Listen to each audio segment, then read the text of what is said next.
Hoy toca Dalet Nun Yod. El presagio es maleabilidad, transformaciones y cambios moderados. Estaremos energizados por una conexión especial. Recibiremos sorpresas y eventos inesperados, situaciones que pueden cambiar bruscamente.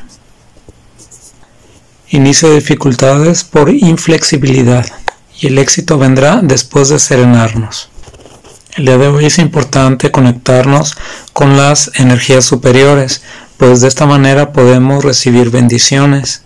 Pero por otro lado vamos a recibir mucha presión y mucha carga, y lo que nos hará actuar de maneras erróneas, de tal manera que podemos caer en un punto de no retorno. Busca la serenidad ante todo. Y recuerda, nadie vive solamente en sí mismo.